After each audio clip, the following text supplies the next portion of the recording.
ये आपके दैनिक जागरण का आज का संपादकीय पाठ है। देखिए, संपादकीय पाठ ये आर्टिकल एडिटोरियल आपको प्रीलिम्स में, मुख्य परीक्षा में, इंटरव्यू में हर जगह मदद पहुंचाते हैं। यहाँ से एक सामान्य जानकारी भी आप लोगों को मिलती है, तो आप लोग जरूर पढ़ा करिएगा।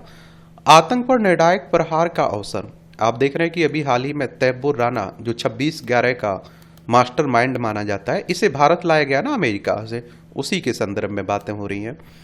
तो मुंबई पर हुए भीषण आतंकी हमले के 1.5 दशक बाद उसका एक मुख्य षड्यंत्रकारी तैयबुर हुसैन राना अंततः भारत के हाथ लग गया है, भारत आ चुका है। ये आप देखेंगे इसमें कि पाकिस्तानी मूल के कनाडाई नागरिक राणा की हाल ही में अमेरिका से प्रत्यर्पण संभव हुआ है।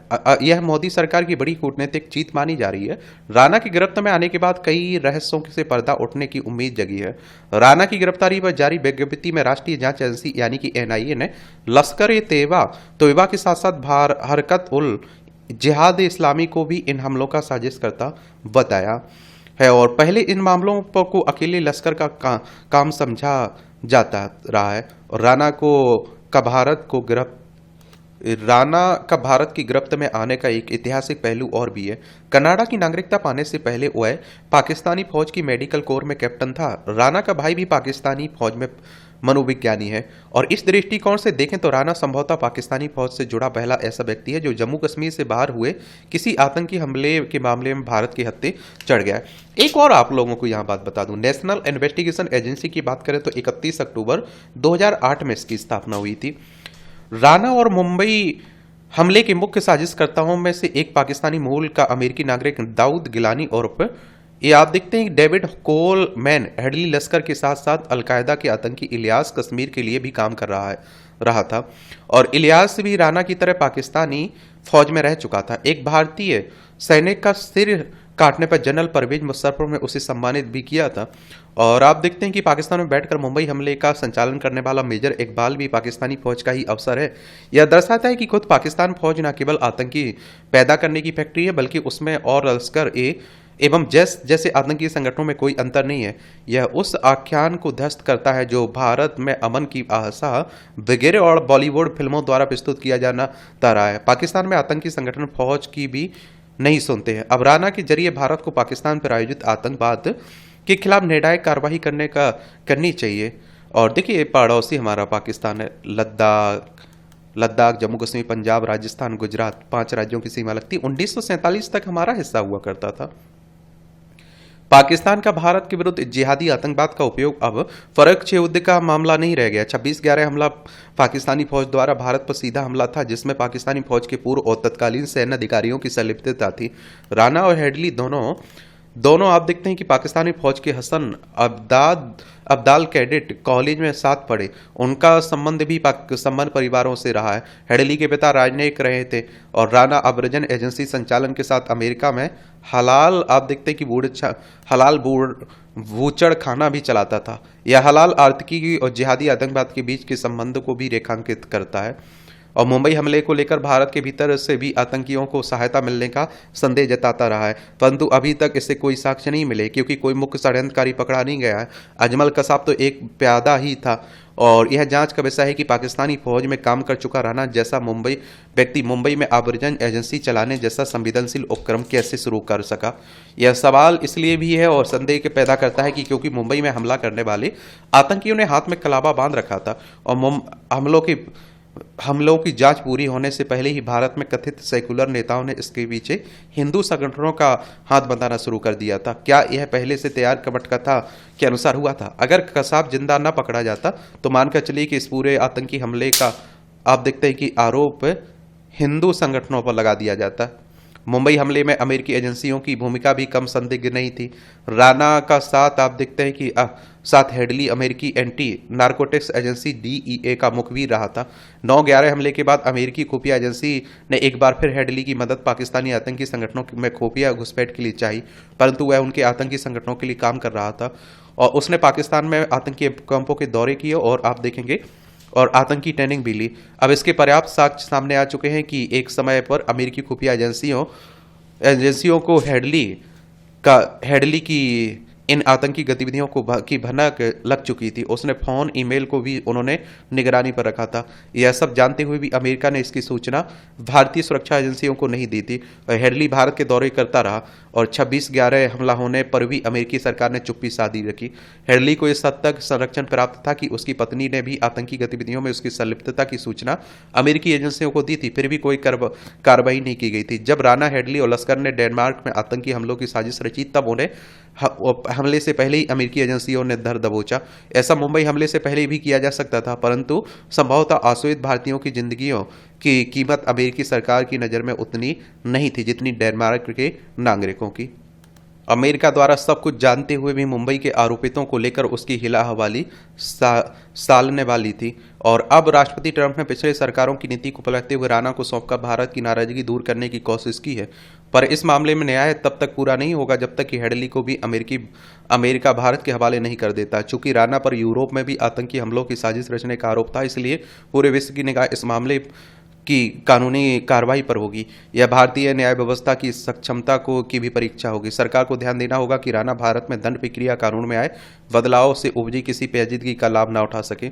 लेखक काउंसिल ऑफ स्ट्रेटेजिक अफेयर्स से संबद्ध सामरिक विश्लेषक हैं। इनका नाम है, क्या नाम है इनका, दिव्य कुमार सूती। इनके द्वारा ये आर्टिकल लिखा गया है। आप लोग क्या सोचते हैं, अपनी बता सकते हैं आप लोग राय। पलायन को मजबूर कानून का शासन, ये आप सभी जानते हैं कि मुर्शिदाबाद में जो हो रहा है पश्चिम बंगाल में, वक्फ कानून को लेकर आप देखते हैं धरना प्रदर्शन हो रहा था, वहाँ आप देखिए हिंसा फैल गई, आंदोलन हो रहा था। उसके बाद आप देखते हैं कि लोगों को मारा जा रहा है, कुछ लोगों की उसमें डेथ भी हुई है, ये आप देखेंगे। तो मुर्शिदाबाद में नए वक्फ कानून का संवैधानिक तरीके से विरोध का बहाना करते हुए हिंदुओं को चुन चुन कर निशाना बनाने वाली हिंसक भीड़ के उत्पात को लेकर सुप्रीम कोर्ट में एक याचिका दायर की गई। इसमें हिंसा की जांच के लिए विशेष जांच दल का गठन करने और ममता सरकार की जवाबदेही तय करने की मांग की गई। सुप्रीम कोर्ट क्या करेगा पता नहीं, लेकिन यह पता है कि जब मई 2021 में बंगाल में विधानसभा चुनाव बाद भीषण हिंसा की जांच के लिए ऐसी ही एक याचिका दायर की गई थी, तो उसकी तत्काल सुनवाई नहीं हो पाई थी, क्योंकि सुप्रीम कोर्ट की जिस 2 सदस्यीय पीठ को इस याचिका की सुनवाई करनी थी, उसकी एक जज इंदिरा बनर्जी मामला सुनने से पीछे हट गई और वह बंगाल से ही थी। तब तृणमूल कांग्रेस समर्थकों की भीषण अराजकता के चलते बंगाल से कई लोग जान बचाकर असम में शरण लेने को मजबूर हुए थे और उन्हें महीनों तक वहीं रहना पड़ा था।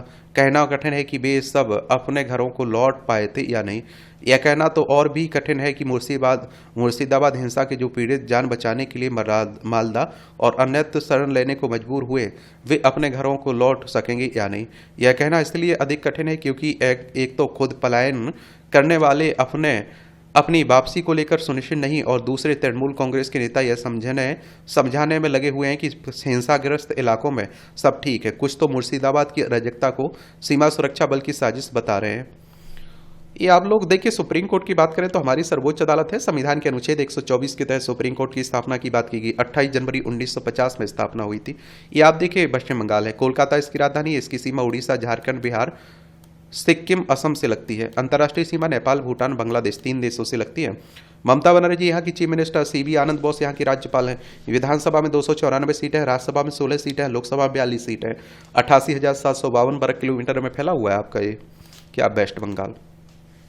यह तो गनीमत रही कि कलकत्ता हाईकोर्ट ने मुर्शिदाबाद में केंद्रीय बलों की तैनाती के आदेश दिए, अन्यथा वहां कुछ इलाके हिंदुओं से विहीन भी हो सकते थे। मुर्शिदाबाद बांग्लादेश से सटा हुआ जिला है जहां हिंदू आबादी घटते घटते 33% रह गई।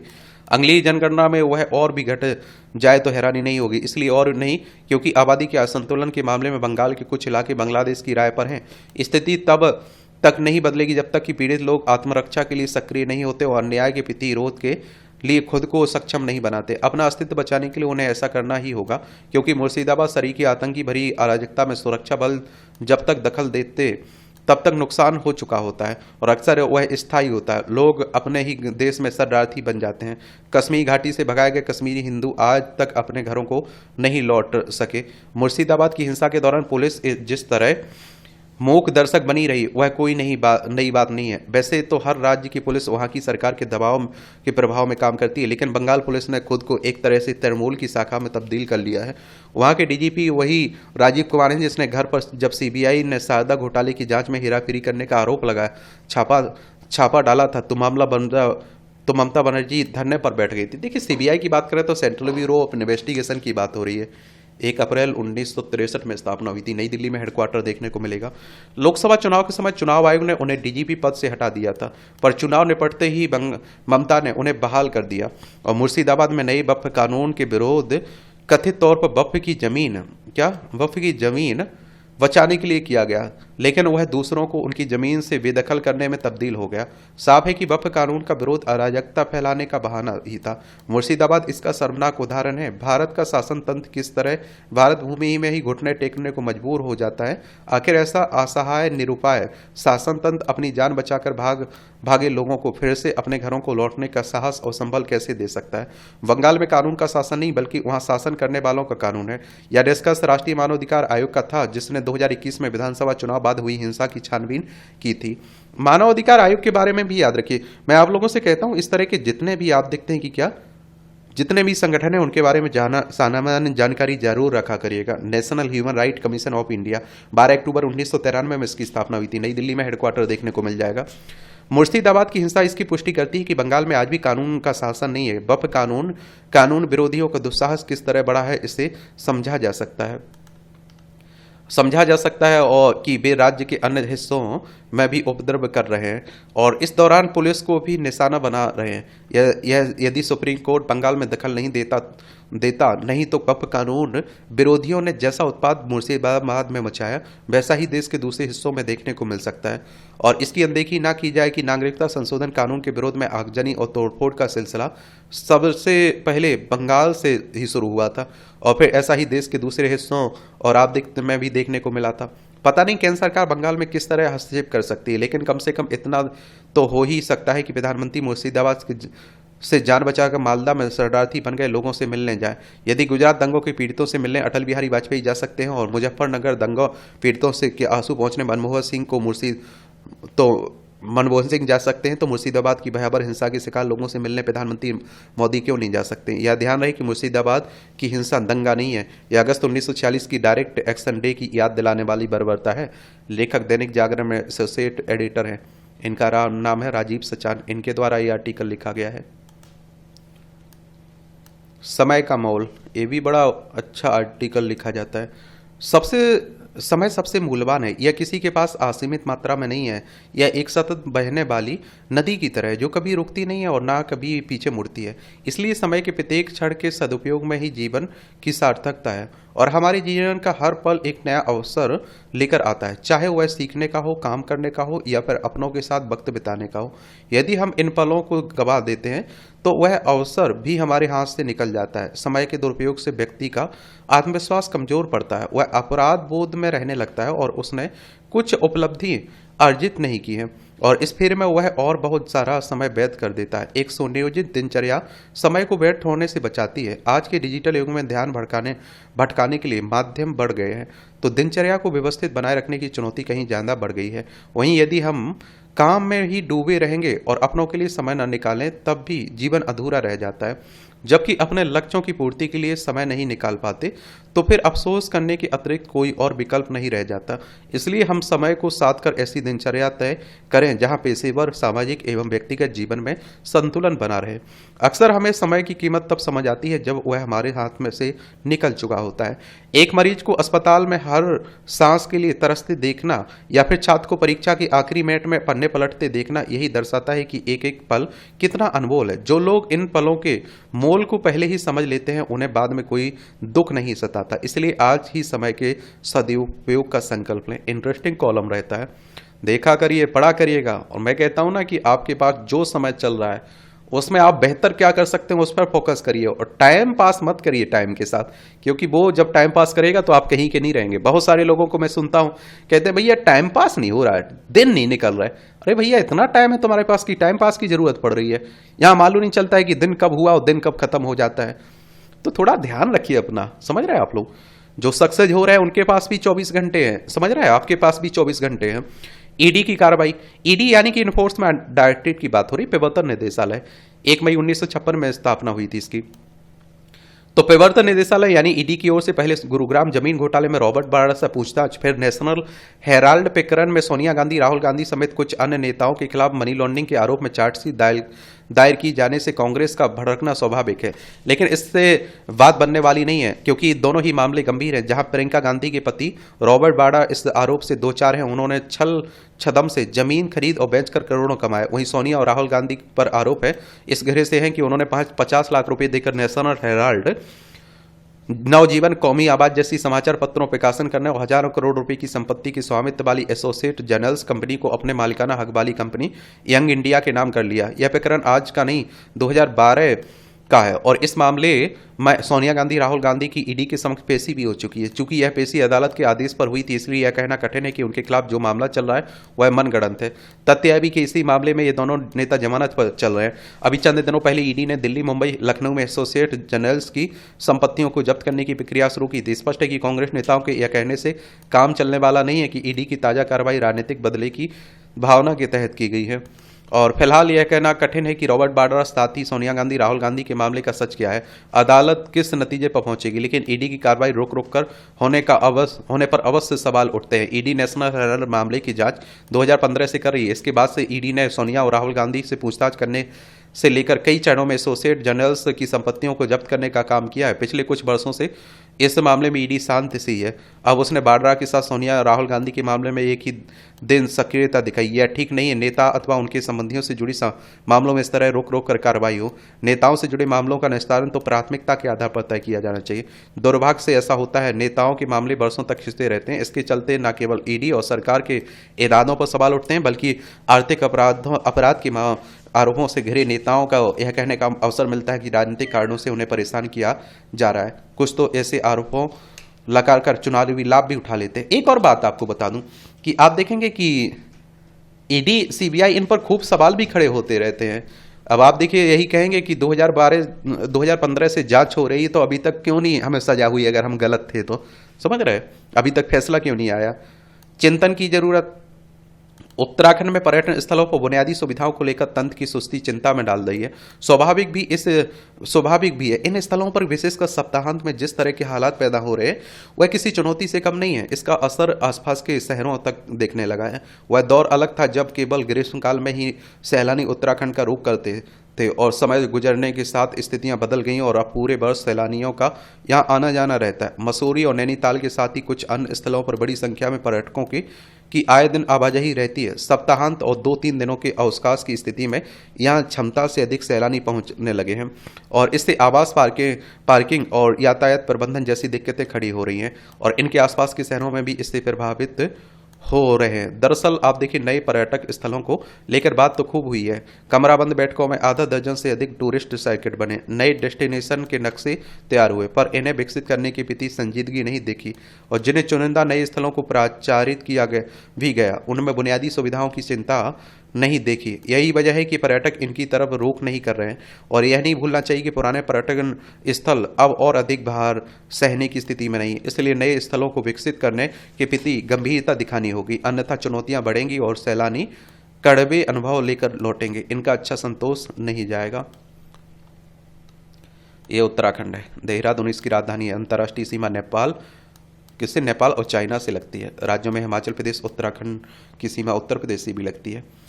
और देखिए, ये उत्तर प्रदेश से अलग करके बनाया गया था सन 2000 में राज्य। विधानसभा में 70 सीटें, राज्यसभा में 3 सीटें, लोकसभा में 5 सीटें। पुष्कर सिंह धामी यहाँ के चीफ मिनिस्टर देखने को मिलेंगे, मुख्यमंत्री।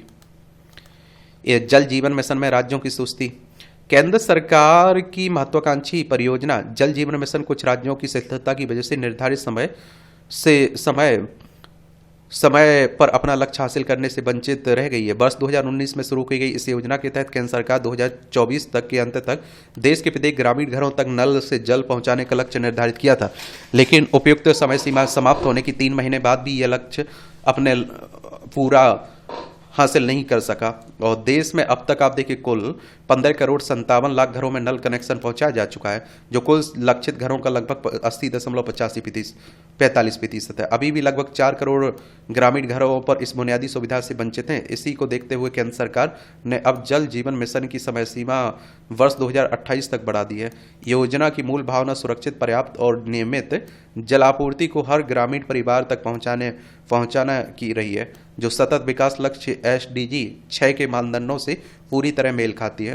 हालांकि योजना के क्रियान्वयन में कुछ राज्यों द्वारा बरती जा रही कुताही का नतीजा है कि योजना का लक्ष्य समय पर पूरा नहीं हो पाया और इस मामले में बंगाल, राजस्थान, केरल और झारखंड जैसे राज्यों की शिथिलता विशेष रूप से उल्लेखनीय है, जहां 46% ग्रामीण आबादी तक पानी की आपूर्ति के लिए नल कनेक्शन की व्यवस्था अब तक नहीं की जा सकी। इसके विपरीत गोवा, हरियाणा, तेलंगाना, गुजरात, पंजाब, हिमाचल प्रदेश, अरुणाचल प्रदेश, मिजोरम तथा तीन केंद्र शासित प्रदेशों अंडमान निकोबार द्वीप समूह, दादर एवं नगर हवेली और दमन और द्वीप तथा पुडुचेरी ने अपनी आप देखिए समस्त ग्रामीण आबादी के लिए नल से जल सुनिश्चित करने में कामयाबी पाई है। यह समझ से परे है कि केंद्र सरकार द्वारा पर्याप्त वित्तीय सहयोग के बावजूद कुछ राज्यों को अपनी ग्रामीण आबादी की पानी जैसी मूलभूत आवश्यकताओं की सुलभता की कोई खास चिंता नहीं है।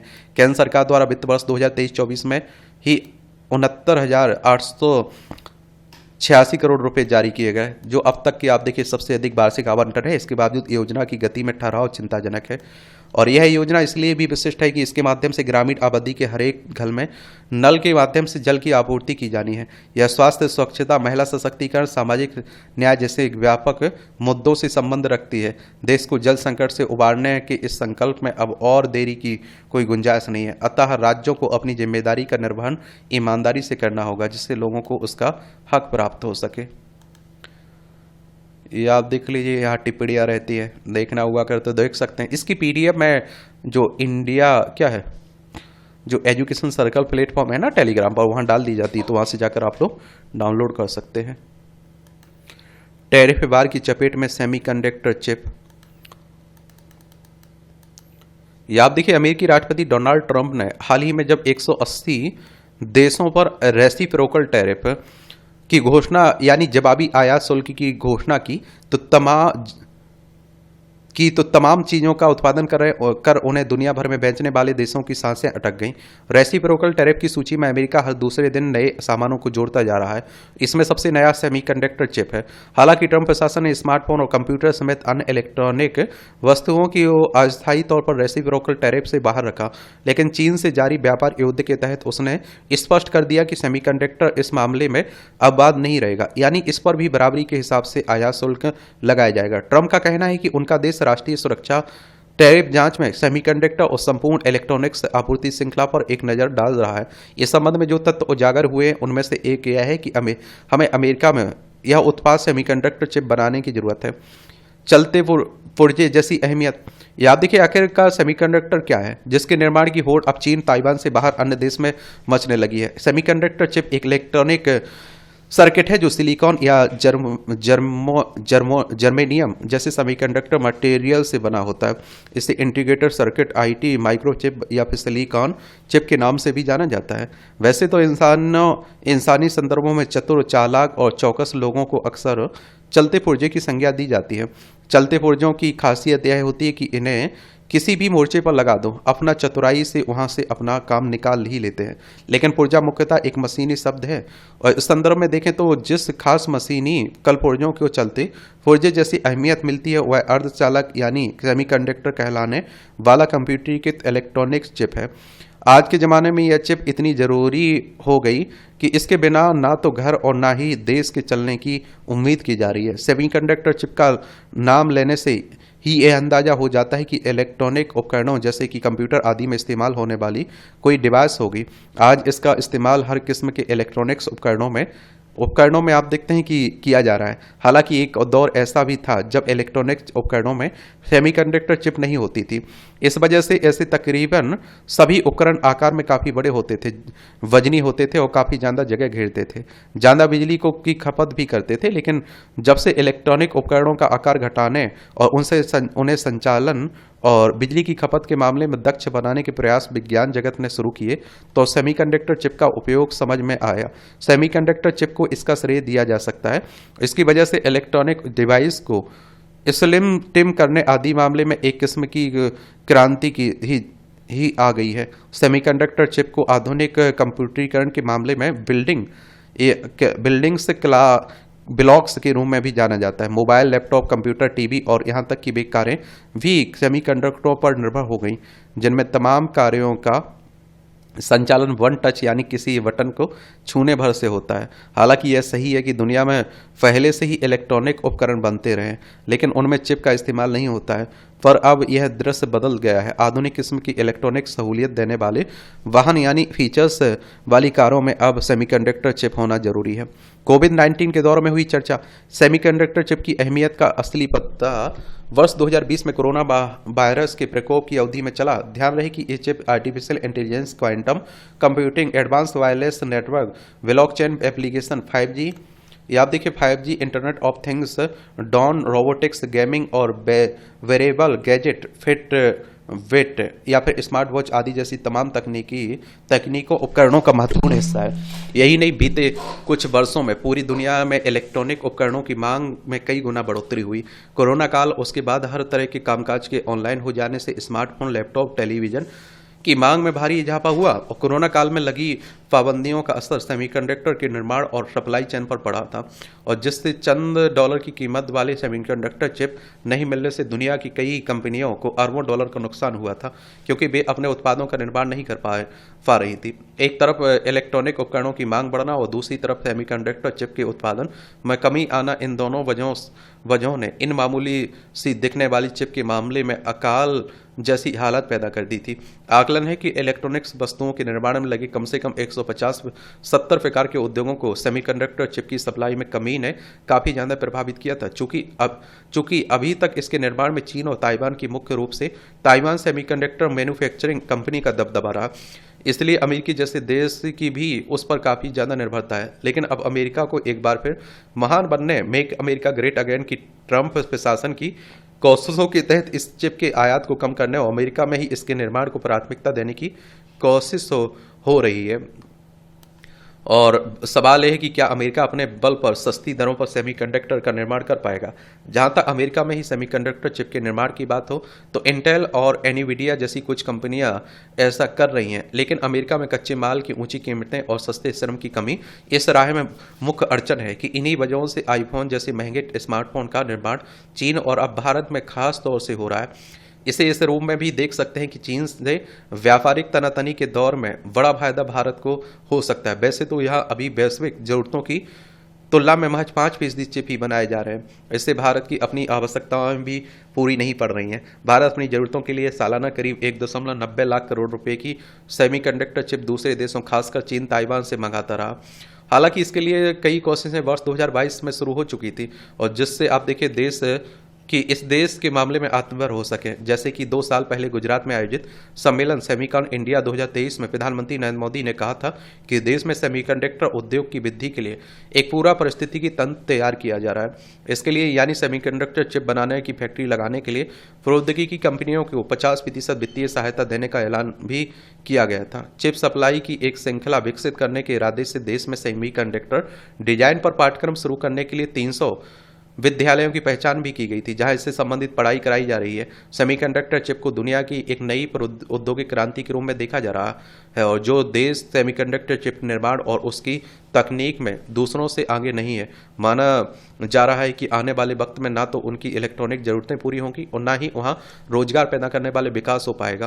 पहले कोरोना वायरस के कारण पैदा हुए हालात अब अमेरिकी टैरिफ से विश्व में परिस्थितियां बदल रही हैं। कोशिश होनी चाहिए कि सेमीकंडक्टर चिप की पैदा की रही इन कमी को भारत अपने लिए अवसर में तब्दील करे और इस क्षेत्र में एक अग्रणी देश बनकर उभरे। जटिल है सेमीकंडक्टर चिप निर्माण की प्रक्रिया। सेमीकंडक्टर चिप बनाने की प्रक्रिया बहुत जटिल है, इस पर काफी लागत आती है। चीन जैसे देशों ने इसके उत्पादन के लिए 25 से 30 वर्षों तक काम किया है। सेमीकंडक्टर चिप बनाने में जो विज्ञान तकनीक लगती है, कोई कंपनी या देश उसमें रातों रात पारंपरिक नहीं हो सकता है, पर यह सही नीति अपनाकर और बाधाओं को खत्म करके सेमीकंडक्टर चिप से लेकर इलेक्ट्रॉनिक सामानों के आयात के मामले में ताइवान, चीन, जापान या फिर दक्षिण कोरिया पर निर्भरता को धीरे धीरे कम करते हुए खत्म किया जा सकता है। इस बारे में व्यापारिक संगठन PhD चैम्बर ऑफ कॉमर्स पर एंड इंडस्ट्री का कहना है कि भारत चीन से 40% इलेक्ट्रॉनिक आयात घटा सकता है, बशर्ते यहाँ कुछ चीज़ों पर अमल किया जाए।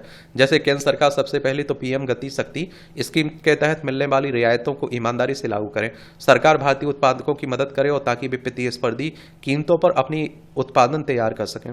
साथ ही देश में इलेक्ट्रॉनिक्स सहित अन्य उत्पादों का उत्पादन बढ़ाया जाए।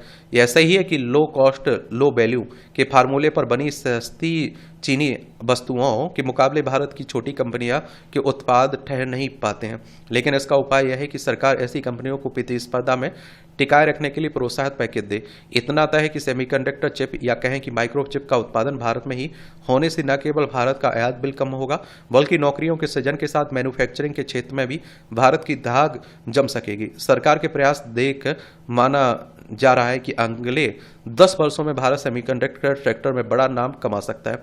भारत इस क्षेत्र में 10 अरब डॉलर का निवेश कर सकता है। देख रहे हो आप लोग। बाकी आप लोग बताइए, आप क्या सोचते हैं? और इस तरह ये आप देखिए राजनीति की बातें हो रही। इस तरह से आप देखेंगे कि आज के संपादकीय पाठ की कहानी कवर होती है। आप लोग पढ़ते रहिए, एंजॉय करते रहिए। आपका कोई सवाल है मेरे लिए, सुझाव हो तो जरूर आप लोग बताया करिएगा। धन्यवाद।